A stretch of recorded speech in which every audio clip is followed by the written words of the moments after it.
తీరు, ఆయన రాసినటువంటి ఆర్డరు చట్టబద్ధం కాదు, ప్రజాస్వామ్యబద్ధం కాదు, రూల్స్కి విరుద్ధంగా ఉంది. వైఎస్ఆర్ కాంగ్రెస్ పార్టీ వాళ్ళు రాసిస్తే ఆ యొక్క ఆర్డర్ రాసినట్టుగా, ఆ యొక్క ఆర్డర్ చెప్పినట్టుగా ఉంది తప్ప ఒక మండల చైర్మన్గా కౌన్సిల్ రూల్స్ ప్రకారం తీసుకోవాల్సినటువంటి చర్యలు మాత్రం అవి కావు. ఒక సభ్యుడికి రాజీనామా చెయ్యాలా, కొనసాగాలా అనేది వాడిస్తుంది. ఆ సభ్యుడి యొక్క ఇష్టం మీద ఆధారపడి ఉంటుంది తప్ప మరొకటి కాదు. నేను సభ్యుడిగా ఉండడానికి, కొనసాగడానికి నేను ఇష్టపడలేదు. నా రాజీనామాను స్వచ్ఛందంగా నేను చేశాను, నా రాజీనామాను అంగీకరించండి అని చెప్పి రాజీనామా చేసి బయటికి రావడం జరిగింది.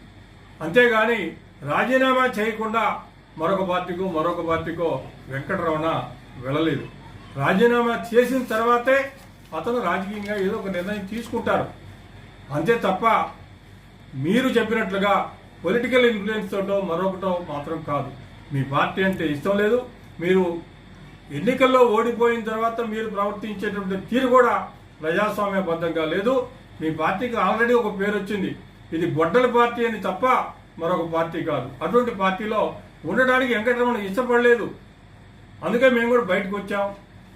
బయటకు వచ్చిన తర్వాత కూడా మీరు మమ్మల్ని వదిలిపెట్టకుండా ఇంకా ఈ రకంగా చేయటం అనేది పద్ధతి కాదు.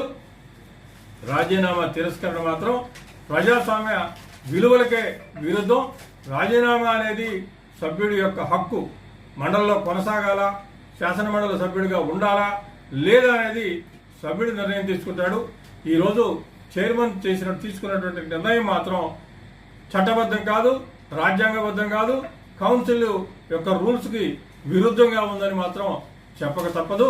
దీని మీద వెంకటరమణతో అయితే నేను మాట్లాడలేదు. వెంకటరమణ దీని మీద తగిన ఆల్రెడీ ఆయన కోర్టులో వేస్తున్నాడు. మరలా కోర్టులోనే ఫైట్ చేయడానికి అవకాశం ఉంటుంది. ఆయన యొక్క హక్కుల్ని ఆయన వినియోగించుకుంటాడని చెప్పి నేను ఆశిస్తా ఉన్నాను.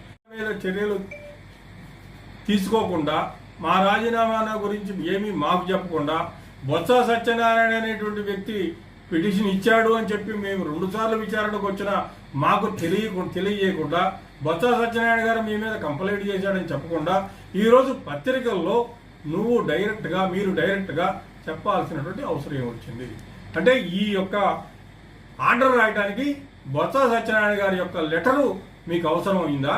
బొత్స సత్యనారాయణ గారి యొక్క లెటరు ఎప్పుడు తీసుకున్నారు? మీరు ఈరోజు తీసుకున్నారా? మరి తీసుకుంటే మాకెందుకు చెప్పలేదు? 2 సార్లు మాకు రాజీనామాల మీద వివరణ ఇవ్వడం కోసం మీరు పిలిచారు కదా మమ్మల్ని. మేము వచ్చాం కదా.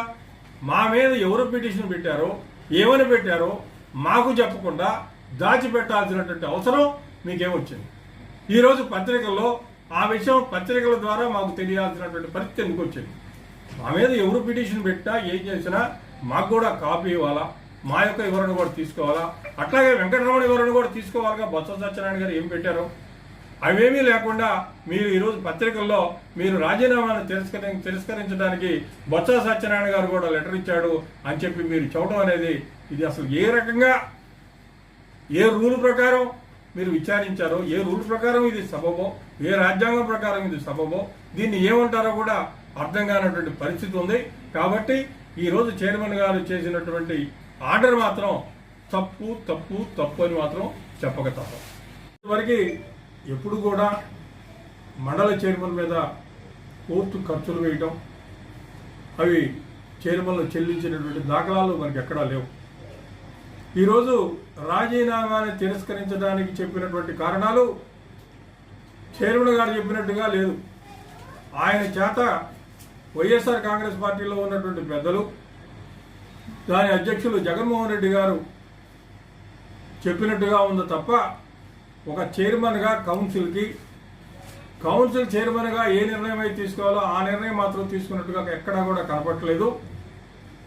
కేవలం వైఎస్ఆర్ కాంగ్రెస్ పార్టీ వాళ్ళ సలహాల మీద, సూచనల మీద వాళ్ళు చెప్పినట్టుగా ఈ రకమైనటువంటి నిర్ణయం తీసుకోవడమే కాకుండా మిగతా వారి రాజీనామాలు కూడా నేను ఆమోదించటం లేదు అని మాత్రం పత్రికల్లో ఆయన ముందుగానే తెలియజేశాడు. అంటే మావి కూడా ఆమోదించరు అని చెప్పి ఆయన మాట్లాడినట్టుగా పత్రికల్లో వచ్చింది. చైర్మన్ గారు ప్రజాస్వామ్యబద్ధంగా వ్యవహరిస్తలేదు అంటానికి ఇంతకంటే ఉదాహరణ ఏమీ లేదు.